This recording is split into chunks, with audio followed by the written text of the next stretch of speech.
Can you hear me? Is this on? It is. Do I need to speak louder? No. Honestly, you probably have me off this microphone. Yes. So, yeah. So Susan Dellinger can come up to that. Calm down, folks. Gary's going to say a few words.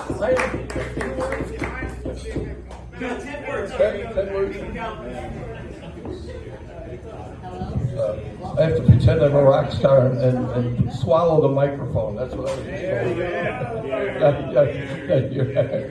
told.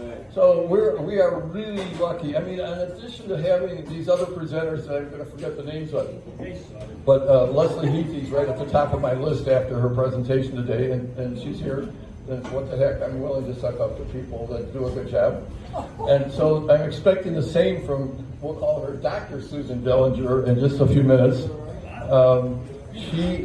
The fun part about her is she and I are both communications majors. She's at a whole different level than I was ever at. And there's probably no one in this room that's ever heard of Marshall McLuhan. How many people ever heard of Marshall McLuhan? There we go. Yes, yes. So I'm a child of that era, and Marshall McLuhan was one of my heroes. I know you guys are into baseball. I'm not supposed to talk about speech stuff. So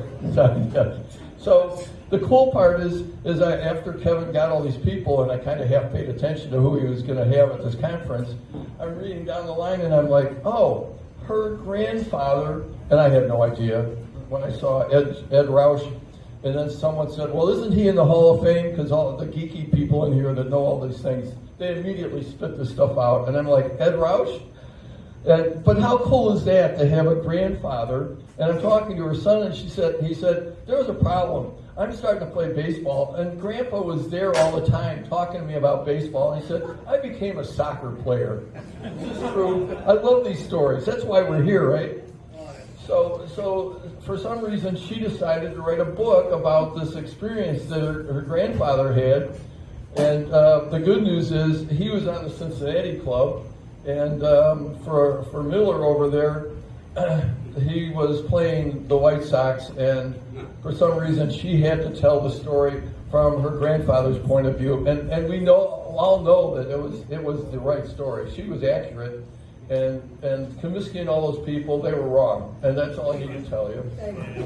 Oh, God. And I love the hobbies. I'm a failed pianist. It says her hobbies include piano, bridge, and collecting frequent flyer points. I could do that. That would be great.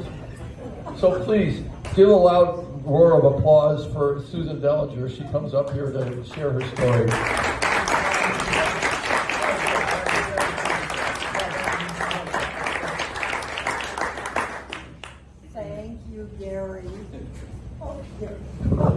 Thank you, Gary. All right. We've had the best. Oh, good. Thank you. Thank you, Tom. We've met several of you and just love meeting you. And my son is with me and my daughter-in-law. And we're having a wonderful time in Fort Myers. And I think this has to have the spring training museum here. What do you think? Yeah. All right. Okay. Can we get that done, Kevin? Yes. Well, hey. We'll try. Yeah, okay. All right. You making the first donation? I will. I might, you smart thing. I didn't meet you. You didn't ask me for any money. I've got books over there you can buy. And, I'm excited you're going to Cooperstown next year. Oh, so great. I might. Invite me and I'll do, one of the, I love it. I have a number of friends there in the Hall of Fame through the years. And before I wrote the book, I went and visited, of course, and we had been there before, but I went to the library and read everything, and they have my book on sale there. They asked me to speak there. Oh, was I nervous. You can imagine speaking at the Hall of Fame and having all these wonderful, smart people who knew a lot about baseball, a lot more than I did, who were in my audience. The only thing I know about baseball is from 1912 to about 1931. That's the career of my grandfather. So when I go to Sabre meetings and they have trivia contests, Leslie knows about those.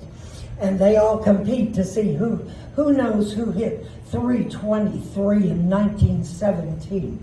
And by golly, they have answers to that. Some people win, and it's fun.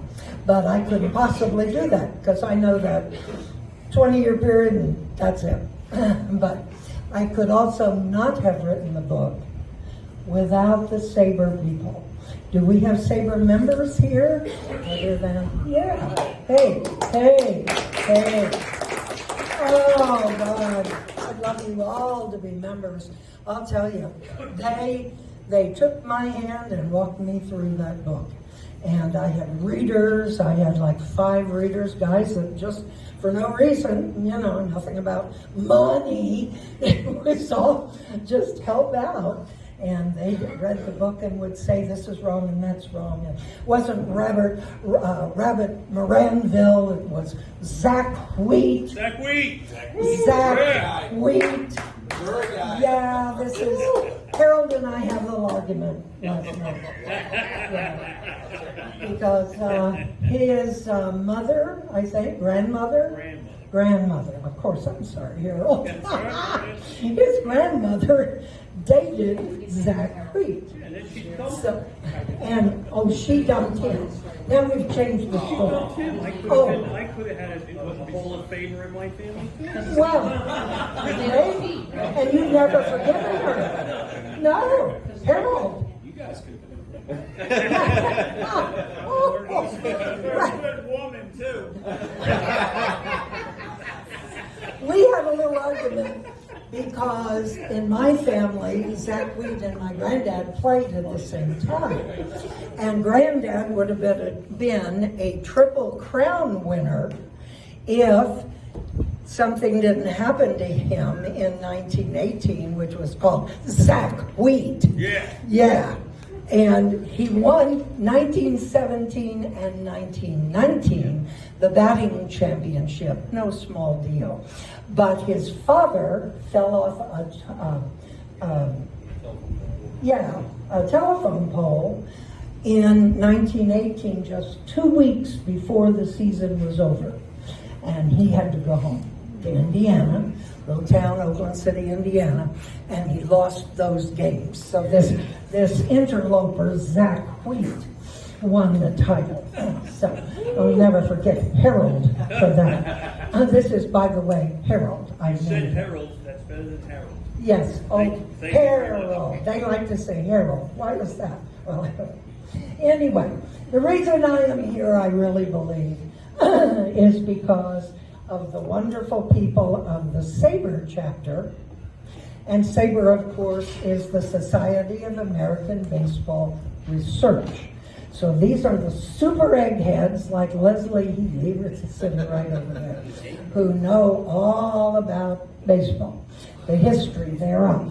And Mel Poplock was president of the Sabre chapter in Fort Myers. And I wonder if anyone knows who this beautiful lady. Good. That would be Dorothy Seymour Mills. Amen. That's Dorothy Seymour Beautiful Mills. human being. She what?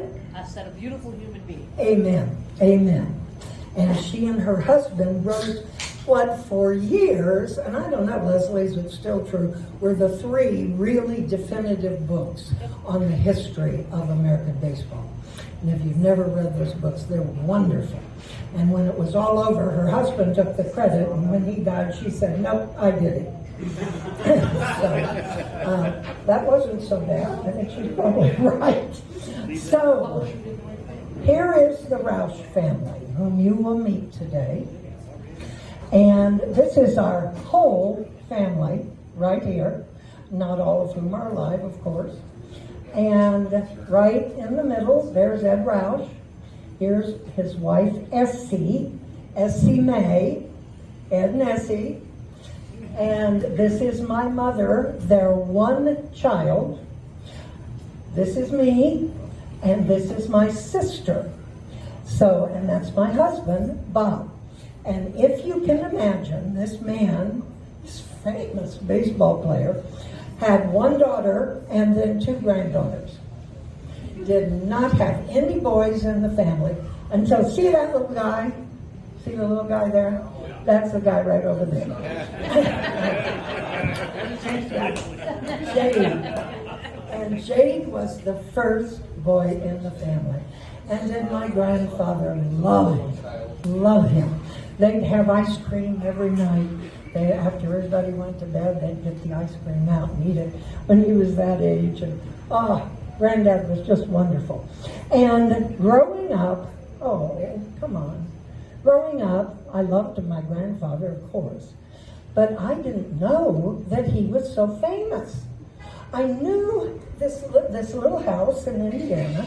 I knew that people would come and knock on the door and want to meet Ed Roush, and Granddad would take them in, and he had this trophy case, and he would get out his trophies and tell them all about it. And I thought, all these old men, want to see my grandfather, and isn't that great, and who cares? And because I was a theater major, at Northwestern, and not particularly interested in sports of any sort. But in 1962, when I was 20 and a freshman at Northwestern, my grandfather was inducted into the Baseball Hall of Fame. And then, we learned that this is a pretty famous guy. And we went to Cooperstown, and we met Johnny Bench with his new baby and his new wife. And Pete Rose actually got on his knees in front of Granddad to me. He wasn't at the hall, of course, but he was in Cincinnati. And these famous people. My husband, of course, went, and my husband, they all thought he was Whitey Ford. Everybody would come up and want his signature for Whitey Ford, and he gave it. And so we had and I remember the night, we were all young, or my husband and I, and we sat outside at Cooperstown, if you've been to the hall before, and they have like this pavilion, and Yogi Berra sat in the middle of all of us young people and told us joke after joke after joke. And we just all roared. He was so fabulous. And everybody was also giving and so caring, and that made a difference. So, the Roush family. I'm going to start at the beginning. My book starts at the beginning and tell you about this family. And my goodness, I had to do a lot of research. It took me years, really, to write this book. I started graduate school and just couldn't get it done. And then Granddad passed away at age 94 in 1988. And then it seemed silly. Why should I do it? And then I turned 60 and thought, I promised I would, and by God, I'm going to do it. And I just said, by God, hope it doesn't offend you. But my granddad didn't curse much. He really didn't. His favorite thing was to say, "Oh, fizzle." That was his curse word. Oh, fizzle. So we all learned to say, "Oh, fizzle." Isn't that cool? When you're out there playing, you need to say that to one another. You were on the ball team. No, I think he talked differently on the ball team. Don't you? Oh, yeah. Yeah. He had 2 little granddaughters, remember. Okay, here's the farmhouse where he grew up in southern Indiana. And this is his twin brother, Fred, his father, Will, and, that's his grandfather, Jerry. And he has a J in the middle of his name, Ed, E-D-D. At the hall, they call him Old Double D. That's their nickname for him. And we were told when we were children that they spelled his name E-D-D so that no one would ever call him Edward or Edwin or any form of Ed. The middle initial is J, and that stands for his two grandfathers, Jerry and, who did we decide, John? I can't remember.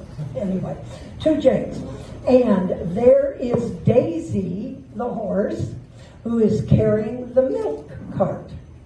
Because my grandfather's family had a dairy. They had all these cows, and he and his twin brother, Fred, used to get in the cart with Daisy, and Daisy would know exactly where to take the milk. And so she would go so far and stop, and then Ed would run to the right, and Fred would run to the left, and they would deliver the milk in the little town in Indiana. It is said, and I don't know if his granddad figured it out, somebody else probably did, but it is said that one of the reasons he was such a slugger, and he had a 323 average for 18 years in the major leagues, and he was so mad about that. He said, I lost 2 points when I went in the hall. Yeah, he said it was really 325. So who knows? But they say that milking the cows every morning at 4 o'clock from the time he was a little boy and again in the afternoon strengthened his forearms to the point that he could be the slugger that he became. And who knows? Have you all heard that before? Maybe. So, I think so. Something did. Now, his father encouraged him to be a baseball player. And this is Will Roush. But his mother, Laura, and I do remember her. Will had died, but I remember Laura, and she was tough, let me tell you. And she didn't like Ed Roush playing ball. She needed him on the farm. She needed those 2 boys that she gave birth to on the farm to make money to support the farm. And she fought them all the way. I have letters from her to my granddad asking him for money. You know, making all of this money, and we need money here on the farm. When I was a little girl, I was scared to death of her, I can tell you. But Will supported his baseball. And you will see how Will did actually more than that for him. One of the exciting moments in Ed Roush's life was when he was taken on to the city team in Oakland City, Indiana, which was called Walkovers. How would you like to be called? That should be a name for one of you guys. That's a perfect name. It is. I mean, forget the vagabonds, the awkwards. How about the walkovers? You what? We might be the fatties. Oh, the fatties? Oh, okay. Well, the reason this is such an important photo is because he's something like 15 here, doesn't he look about that? 14, 15. And he was taken on to the city team with the men. And he was the first at that age for that to happen to. And so it was very exciting. Pardon me? What year do you think that is? Oh, what year would it be? 1909? Okay. Oh, wow. 9-ish? Yeah. And yeah, that's right. That's right, Harold. He became a walkover, and that was a big deal. And I also want to emphasize that, you know, and you guys ought to know this if you're a vintage baseball expert, those little towns in the Midwest all had a baseball team in those days. There wasn't anything but baseball. There wasn't basketball, there wasn't football. You know, you played baseball. And all the men, whatever they were, farmers, coal miners, a lot of them, they tried to get on the city baseball team. And then each little town competed with each other town. And it was a really big deal. I mean, just amazing. We don't know of it then because we have other options. So, another thing happened to him about this time, and that was a woman named S.C. May Swallow. S.C. May Swallow. And she was 2 years older. She finished high school. He didn't. She was the smart one of the group. And all the way through my college years, she would send me articles that she would cut out of the newspaper that she thought I really ought to know, and things about my field and even beyond that, and not so much about Granddad, unfortunately, but she was the one. And he was a shadow in the night for her as teenagers. She played the piano for the silent movies.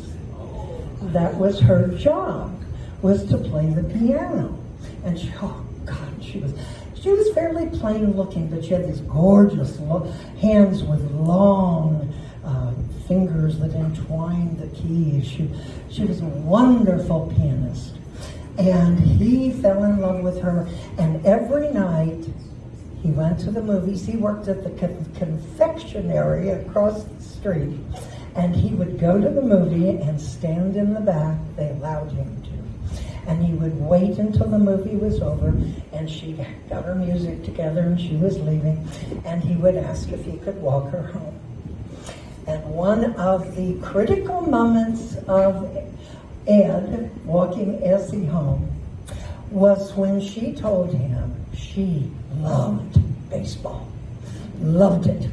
And her favorite player was Ty Cobb.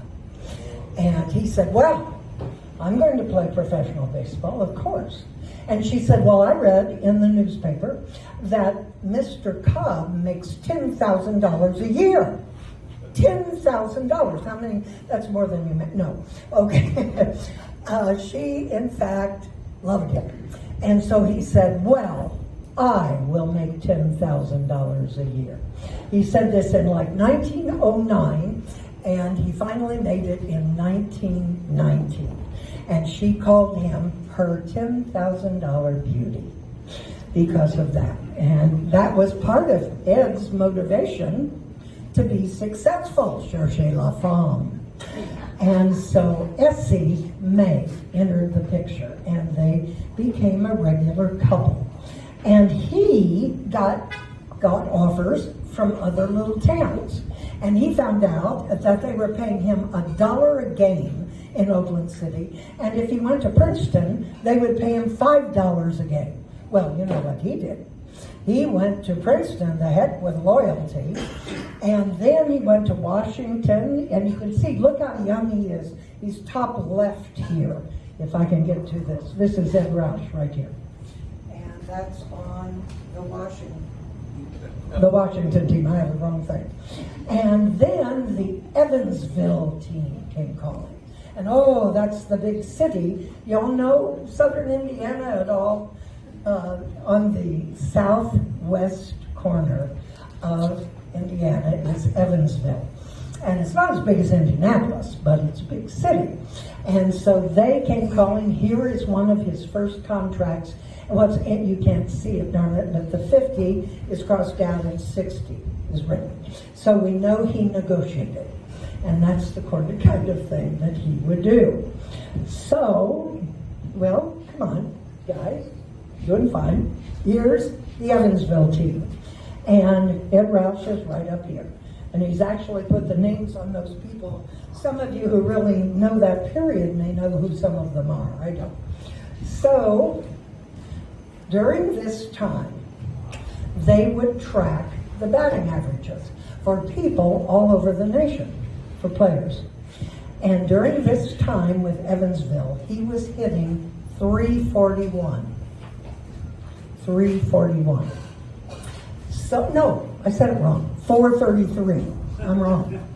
433, which was unheard of. You know, that was just incredible.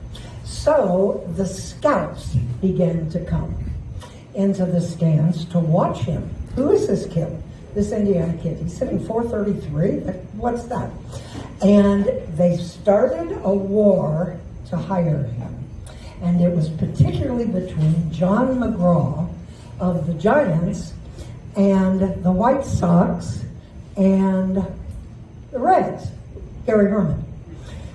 And there was a fourth league, and this is your test today. Who knows about the third National League that only existed for 3 years, from 1913 to the beginning of 1916? Thank you. I knew you'd know this. Anyone else? Yeah, Eric, you know? Okay. That was called the Federal League. And he went with the Federal League in Indianapolis, and it is said by the journalists that I read that he was the best player to come out of the Federal League. And they were stealing players from American League, from National League, everywhere they could get them. They were wealthy men who wanted to form a third National League, which they did. They fielded 8 teams. Indianapolis won the contest between, the American and the National Leagues wouldn't play them. So they begged them to, of course. But they felt they had to establish themselves. And so they only played each other, and they won in 1914. Oh, come on, baby. Oh, I'm going wrong, aren't I? There. They won the Federal League Championship, and this is the pendant they were given. You think this is nothing, you should see what they got for the World Series. A stick pin. Now they get rings that cover 3 fingers. But in those days, this is what they got. And this has his name on the back, 1914, champions of the Federal League. I'm wearing this, by the way, today. If any of you would like to see it close up, it's right here. And who's the guy? Who's in charge of the collection at the Hall of Fame? Does anyone know? Can't remember his name. I think it's Jerry something. Anyway, he keeps saying, Susan, when you get ready to donate something, this is what we would like, because we don't have one of these. This is very rare piece, of course. Anything from the Federal League would be very rare. It was Jim Gates. He retired, though. Jim Gates at the Hall of Fame. No, it's the one before that then. Oh. Yeah. Yeah. Do all the town ball. He's fairly young, black hair. Tim Wild. Well, anyway, the Hall of Fame would love to have it. And, oh, you would? You think so? Oh, okay. Yes. Should I put it over there in the auction? Yeah, bet me. Okay, so, actually, they told us we're interested, that it's worth about $280,000. Because it's so rare. I mean, it's one of the rare cases. Where am I missing the sound? Hello, hello? Where is it here? Hello? Well, oh, there. Okay. I think it was right there. I hope so. Anyway, also something else happened in 1914, which was he sent a letter to Essie Mae Roush in Oakland City, Indiana. He was in Indianapolis, and he sent her $25 just in the envelope, you know, $25, and said, buy a wedding dress and buy a train ticket, and I'll see you in 2 days or whatever it was. And they were married in Indianapolis. And they kept it a secret because of Laura. Laura didn't want a daughter-in-law any more than she wanted a baseball player in that family. But by golly, she got one. And he loved that woman, my grandmother, and she was really my role model. I loved her too. And I'm the only one left. My sister died, and of course Ed and Essie are dead. My mother's dead. But she stayed with him and loved him until he was 80, let me see, about 10 years, about 78, or about 84 it would have been. And then she passed away, and he never married anyone else or had any other kind of interest. He was a one-woman man, period. So, and he called her his North Star, by the way. All right. Now, come on, baby. Nope. Not yet. Not yet. Oh, no.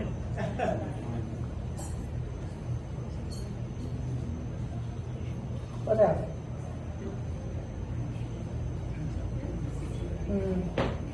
Can anybody help me? He's coming around. The tech guy's coming around. Oh, is it? Oh, there he is. Good guy. Thank you. He's the real tech guy.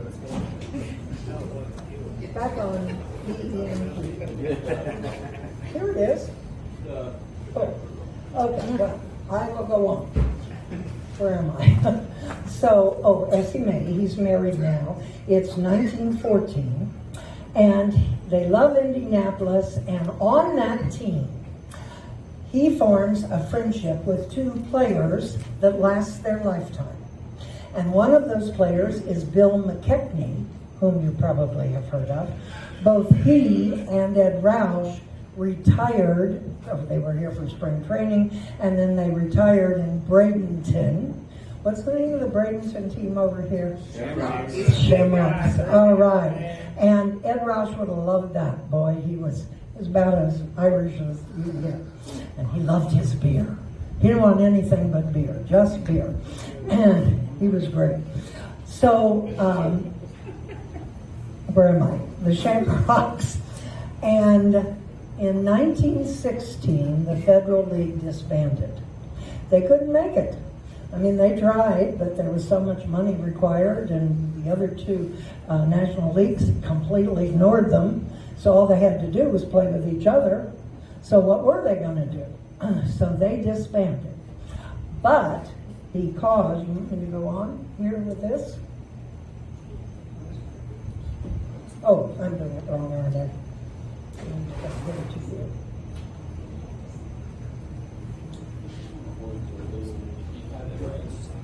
Go slow.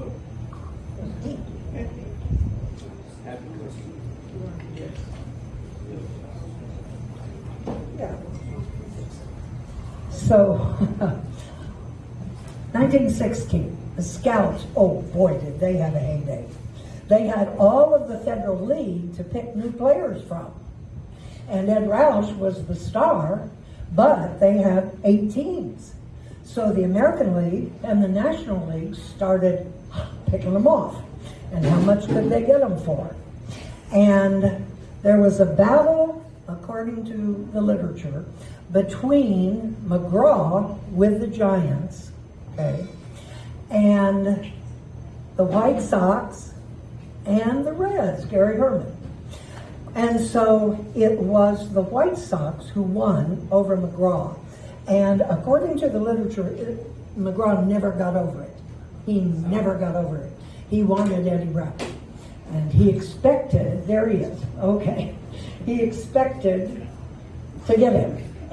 And instead, the White Sox got him. Well, he didn't do well with the White Sox. He's young. He's still not sure he's left-handed. He's playing ambidextrous. He's batting right-handed one time and left-handed the next because he thinks he's good at both. Well, he's much better at left, and his coaches helped him figure that out. And so the White Sox said, okay, McGraw, if you want him, take him. And they sold him to McGraw. He only had a cup of coffee. You guys know what that is. A cup of coffee with the Sox, with the White Sox. Of course, he would meet them again in 1919. But this was just a brief period. So then McGraw got him. Oh, yeah. You wanted him? You got him. And he kept him for 4 months, maybe? McGraw kept him a very short time. They had a terrible battle. McGraw was known as telling his men off and just being a horrible, horrible man. in terms of leadership to the men on the team, except, of course, for his favorite, Christy Matheson, whom he loved, and he and his wife played bridge with him and his wife, and they were all just lovey-dovey. But the rest of the team couldn't do anything right, and he would cuss and swear at them. And he did that with Ed Roush, and he was very upset with Ed Roush for one simple reason. This young kid who didn't know beans from apple butter was using a bat that was 48 ounces. And I think 37, how long was it? I think 37. Anyway, it was the heaviest bat in baseball. And we have a letter in our files from Hillerich and Bradsby saying, yes, Ed Roush carried the heaviest bat in baseball that was used in game play. Babe Ruth ordered 52-ounce bats, but only used them in practice. So that is one of the things he's very famous for. But he had a heck of an argument with McGraw over it, who told him that he had no business using that, to throw it down, grabbed it from him, and he hated that man the rest of his life. But he also played for him again with the highest salary in the National League from 1927 to 29, when he was making, what was it, $79,000. And, pardon me? Yeah, it might have been, yeah, I think James Brown, 71. My little grandchild. Okay. So, that was his first encounter with John McGraw. And he's in some of the books about John because of that bat. Oh my. Now why? Come on, baby. This is one of my favorites. This is Essie Mae, right here. And she is in the wives box with the Giants' wives. And she told the story of how she didn't ever want to be in that box again. She would go down and watch first base because she loved Hal Chase, dummy, but she didn't know about him yet. But she said that Mrs. McGraw and Mrs. Mathewson used to argue about what furrier was the better one and where they should have their furs cleaned. And she was sitting there in all used clothing, including her sister's high tops that she had thrown away. So she never quite felt like she belonged in New York. And a little Indiana girl, you can understand that. And so McGraw traded it. And this was the 20th of July, 1916, and this is a very famous moment in baseball of this period, because it was called the Hall of Fame trade. He didn't just trade Ed Roush. He traded 3 men who would become Hall of Famers: Ed Roush, Bill McKechnie, and Christy Matheson. And his motivation to do that was he was very close to Christy Matheson, friends. And Christy's arm apparently was done. As a pitcher, he was done. But he wanted to ensure a career for him after that, after New York. And he found out that Gary Herman needed a manager for the Reds. And he thought, okay, he hasn't done that, but I think he could. I mean, he certainly could help pitchers and batters as well. So he said, and by the way, I'll throw in these other 2 rookies, Roush and McKechnie. So it was a 3-way, and they traded, Killebrew was one of them that they traded for, and I can't remember the other one. Leslie, do you remember? Well, anyway, from the Reds. Anyway, they weren't that great. But this was very exciting. And there's a section in my book where I described the way Granddad described it.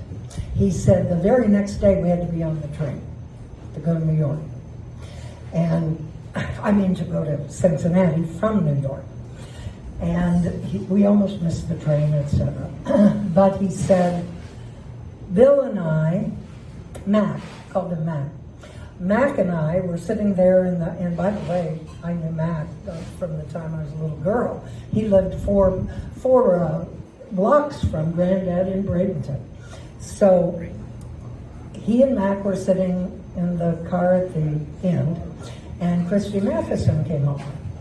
And of course they'd been players, but Christy had been the star, for goodness sake, since 1906 with McGraw. I mean, goodness. He was one of the 5, was it, first members of the Hall of Fame for baseball when it was first formed in 1936, I think it was.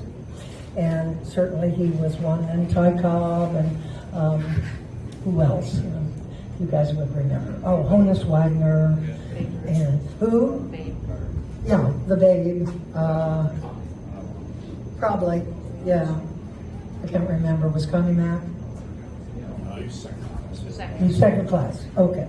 Well, Christy Matheson comes up and sits with them in the train on the way to Cincinnati. And he says, we're going to do the best we can with the Reds. But he said, Roush, I'm going to put you in center field. Now, up until this time, Roush had played mainly first base, third base, hadn't really been in the outfield.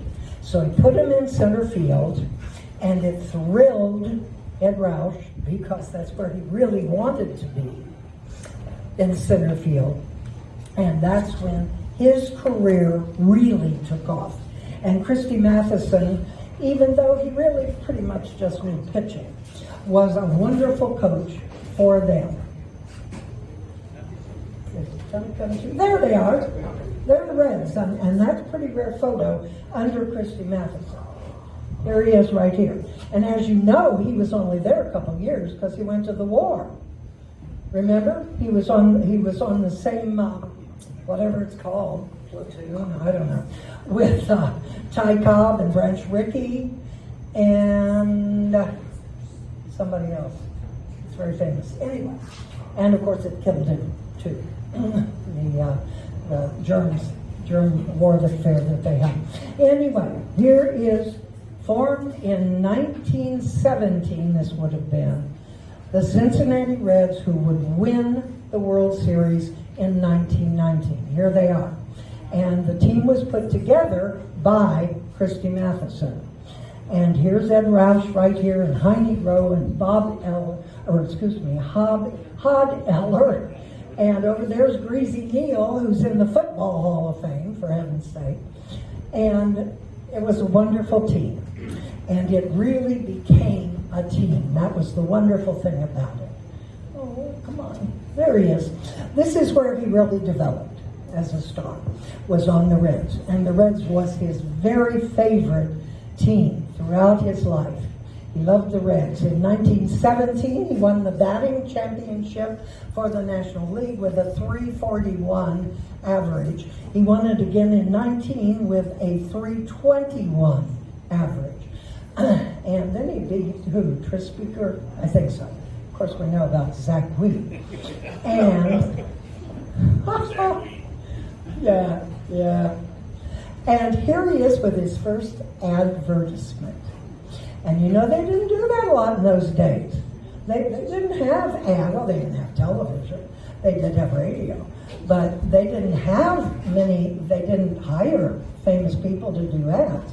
And this was a tailor in Cincinnati, and guess what they paid him for this suit? The suit, you got it. That's what they paid him, the suit. And it's probably worth, what, $50 or something? Yeah. So that's very exciting. He's handsome, don't you think, ladies? Yeah. So, and this is just for you. This better come up. This is a picture of my grandfather with a thermometer, and he's complaining like he did all his life about having to wear wool uniforms in the middle of the summer playing baseball. And so I thought some of you might understand that. Okay. So, the neat thing is the Reds, oh, come on, baby. The Reds became a real team. That's how they won the World Series. They should have won it in 18 too, if it hadn't been for Hal Chase, according to my grandfather. And they became a real team. They didn't have stars on the team. It was whoever could get the next guy on base. Come on, let's just get it done. Let's go, slider, fastball, curve, beanball, ejection, shower, beer. Yeah. And all they wanted was beer. And here's where they went. This took me forever in Cincinnati to find. This is one of the old original breweries, and just 2 blocks on Freeman Street, I think, on the west side, just 2 blocks from the stadium. And according, Granddad told so many stories about this after the game. And you know, they would play a doubleheader in 3 hours. You know, he never understood why modern baseball takes so long to play. It didn't make any sense to him. And so they would play the doubleheader. They were hot as Billy B. Damn, and they would take their shower and change clothes and go walk down to the Foss Schneider. And what was so great is there was no air conditioning in those days, but there was a basement in this brewery that was good and cold and had beer. And this is Prohibition, by the way. And the Reds team would go downstairs, and he said there was like a whole tree that had been polished and smoothed out. And they all sat at the tree, and he said the bartenders would give each one of them 2 beers, and that's how they started.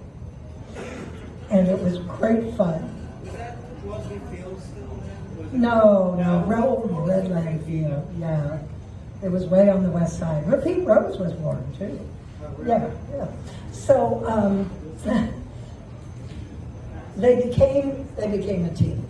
And he also liked to tell the story of wait a minute, wrong way, of Ivy Wingo. Oh, by the way, here, I think that's a Cuban player there. He always talked about the Cuban, and you guys were talking about Cuban players. I can't remember his name. But he said Ivy Wingo, who is right here, he looked like an albino, had really, really white skin and blue eyes, and a very light fellow. And he would start the singing, "Take me out to the ball game," and they would all sing together. And they were truly a team. So now, here we go. They win the pennant in 1919, which of course you know. Ed Roush is the National League batting champion same year. And now it's time to play the White Sox in the World Series. The most famous World Series in the history of baseball, because of something called the fix. And the suspicion, and of course there were lots of trials, of the White Sox throwing the World Series for money to the gamblers. And there wasn't anything more exciting in those days than a World Series. They didn't have television, so they all went downtown. You can see them. I think this is Chicago, actually. And instead, the only way if they couldn't get into the game, they had guys that would come out and put on the buildings the scores and who was batting and tell them as it went how it was going. And so they're all downtown. And then here is that infamous team called the White Sox, who later became the Black Sox. And if you see a little difference between those sitting on the right and those sitting on the left, those sitting on the right are the 8 men, 8 of them, who in fact were accused of throwing the World Series and were thrown out of baseball for the rest of their lives because a man named Judge Kennesaw Mountain Landis believed that baseball had to stay clean or it would not survive. And so even though the jury said, hey, it's okay with us, they're all right, he said, no, no, no, no. According to my grandfather, who was there, and Ed Roush was the slugger for the Reds, and who was the slugger, he's in this picture, for the White Sox? You would know that. Thank you. Right here, Shoeless Joe Jackson. And several of these guys, Reesberg and Dickie Kerr, are all guys that were involved, or we think they were. Now, lots came out for this, and I'm not going to tell you that whole story, because there are other ways to find out more than I know. But I can tell you what Granddad said. And here's the Reds. This is opening day of the World Series 1990. And you can see, you know, writers will talk about the dugout. Do you see a dugout there? There's no dugout there. There's a bench that they're sitting on. You know, behind them, look, behind them, directly behind them are the fans. My goodness, talk about being close to the players, okay? And you see this fellow that is circled. That's the gambler who represented the money man. There he is, Rothstein, Arnold Rothstein, and there were several different players among the gamblers. But they say this is the man. He was murdered in 1928. This was the gambler who financed the White Sox, and they didn't give them much money. The fact that they didn't get their money is what my grandfather said was the reason they didn't throw the series. Ed Roush believed they threw the first game. They got the money the night before, and they threw the first game. That's when, who was it, got hit with the ball and all of that. But that night, Mr. Roush had a special, he had a special friend who was in the know in Cincinnati. His name was Jimmy Widmeyer, and he is famous because he was called the Millionaire Newsboy. He sold newspapers on the corner of Walnut and Franklin, which is where all the people went to work, got off the trolleys and went to their offices, the bankers, the businessmen, and he would sell them the sheets, they were called in those days, as they were going to work. They'd read them at work. And he would stop a few of them and say, you know, I'd sure like a tip. What's going to happen in the market today? And they would give him these invaluable tips. And he would invest $5 or whatever he had, and he became a millionaire.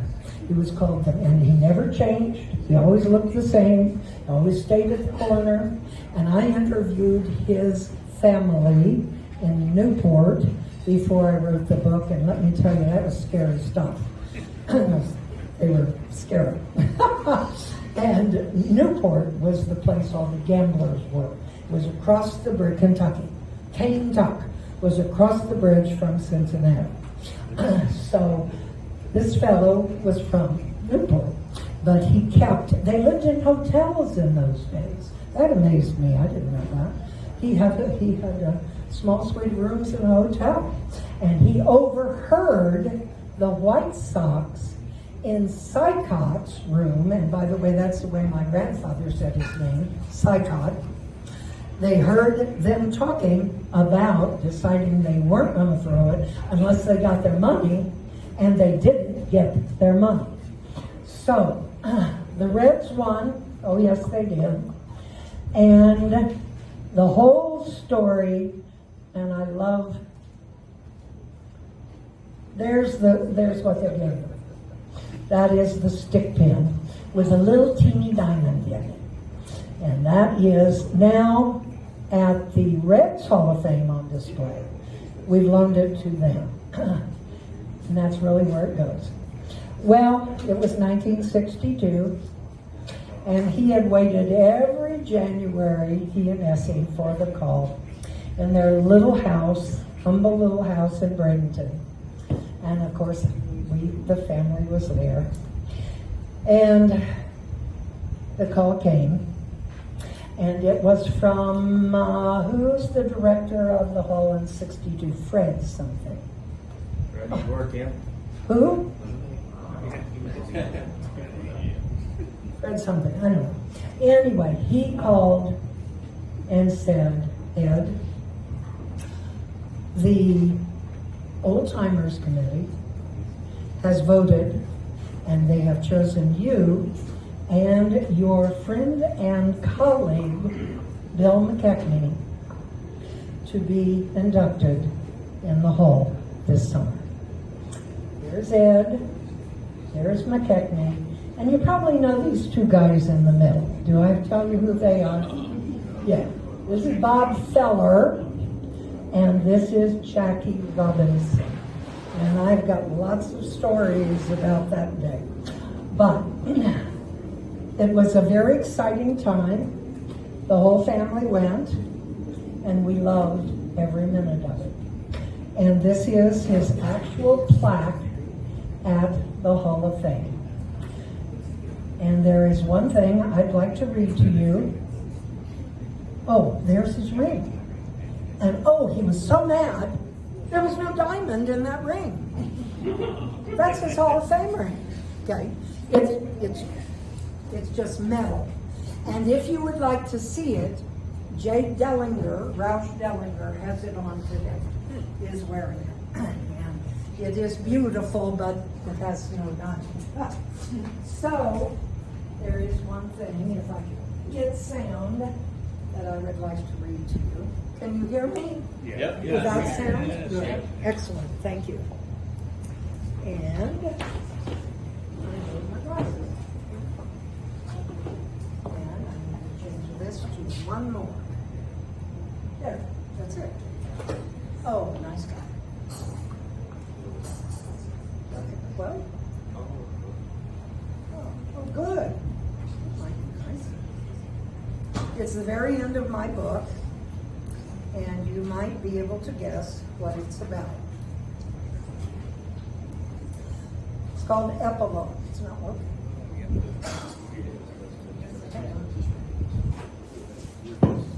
Okay. Can you fix it?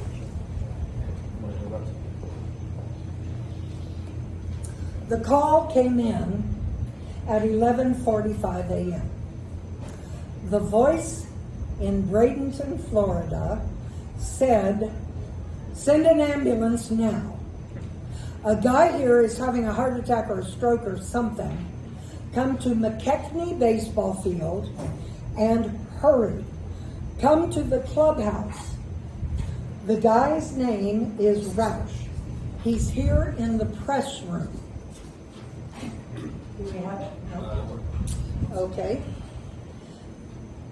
He looked at the young EMT when he arrived and said, he's 94 years old. His name is Ed Roush. The young fellow looked blank. He said, he's a Hall of Famer, for Christ's sake. With the old man in the back, the paramedic jumped behind the wheel of the ambulance. He swung the vehicle around. Are we ready? No.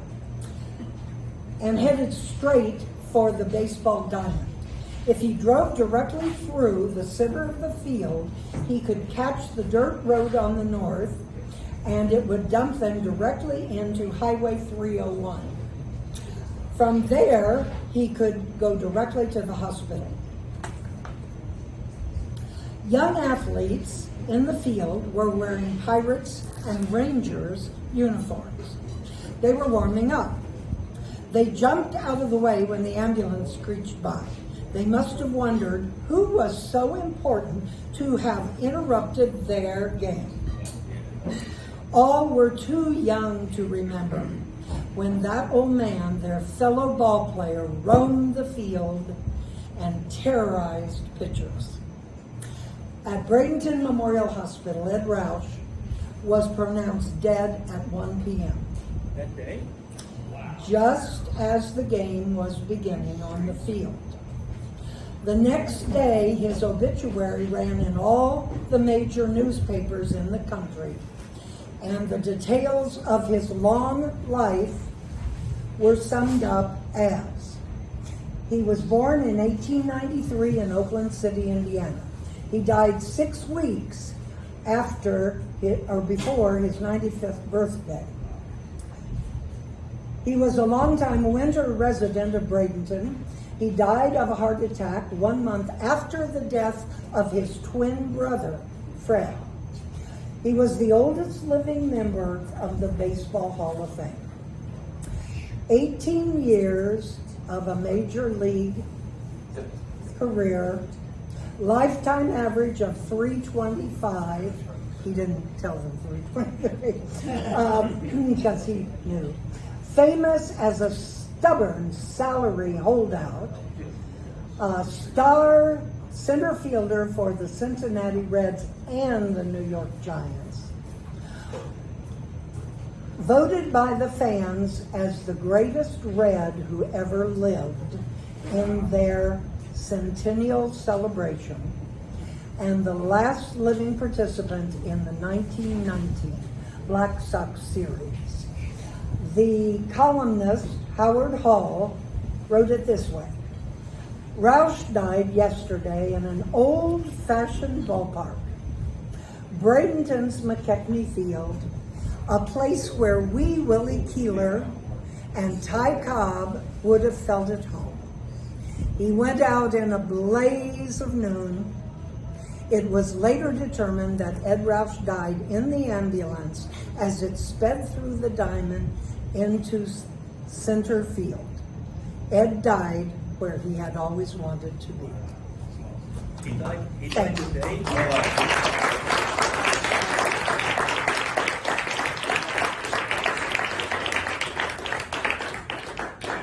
the day he found out. Is that what you said? Well, no, the day he had a heart attack in the clubhouse at McKechnie Field. That's the way to go, man. Yeah,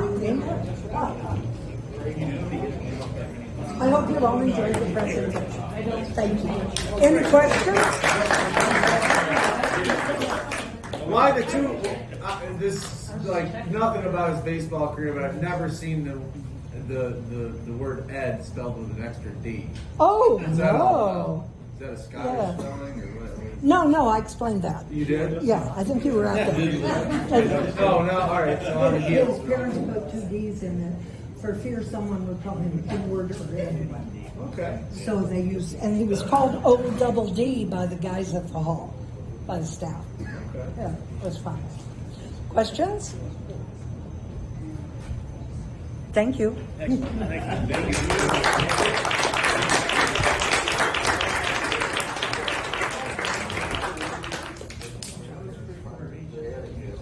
Well, tell these people.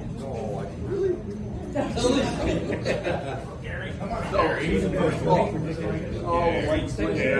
I don't think it's working. That's fine. So, Kevin keeps giving out these pocket watches that he got from some Chinese company. So I just handed one to Susan. And it reminded me, my grandfather, as a kid, my grandfather had a farm. And we would go up into the attic where all these mysterious things were that they had stored there. Oh. And he had a desk, and he had pocket watches like this in the desk. And we would look through it and think, wow, isn't that beautiful? Pretty cool. No, yeah. So it's fun. It's fun that Kevin's chosen the pocket watch, which kind of fits the vintage era because that's the way they told time, is with the pocket watch. So he's got the baseball. I'm not so sure about. That might be is that a mixed baseball? that you just gave her? China. Throw it that way. Throw it to the water. Corky makes them by hand, and they're much better baseball. Oh, yeah, that's fine. You do. Of course you do. So thank you, everybody. Thank you for being here. Hopefully, this was a great presentation. You know, we struggled to get a keynote speaker, and Kevin kept saying, well, Susan's really good. You should get Susan. I kept, no, we can get a major league. Well, guess what? Kevin, one more time was right. Susan was awesome. Thank you. Yes.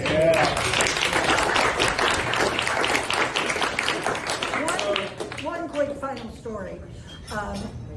They didn't have MVPs in the World Series at that time, but a very wealthy man in the crowd gave my grandfather what he considered to be the award for the MVP.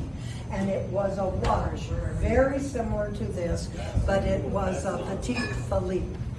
And we still have it all engraved. It's beautiful. I got a question. What did he hit in the World Series? What was his average? Oh, very bad. 291. Horrible. Never found his bat. Never did. You know who was the best hitter for the Reds was Greasy Neal, the football Hall of Famer. And they're good friends. Sure they were. I'll be here for a few minutes. Thank you.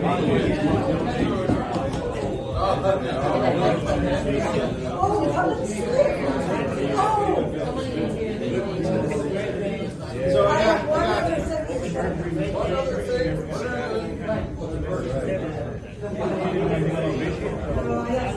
You all come and see these things. They're so nice. Come and see this.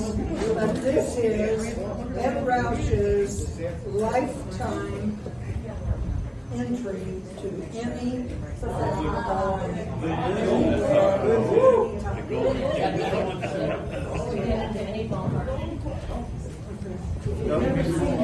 They'll probably try to scan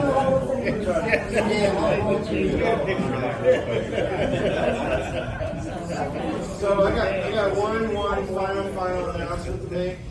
The fact that we had this tremendous venue to have our dinner and our booze and our keynote speaker on the shores of more booze and more booze on the shores of the Caloosahatchee. A lot of it has to do with Edison Ford Winter Estates. They just bent over backwards to invite us here and have us here.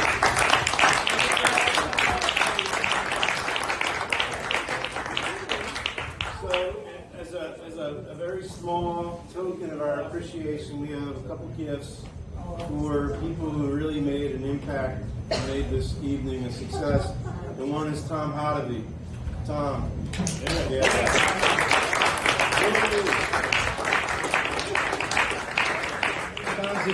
He's the Chief Financial Officer of Edison Ford, and he's also Vagabond's founding member. And the other person is Lindsay. Lindsay Matarwich.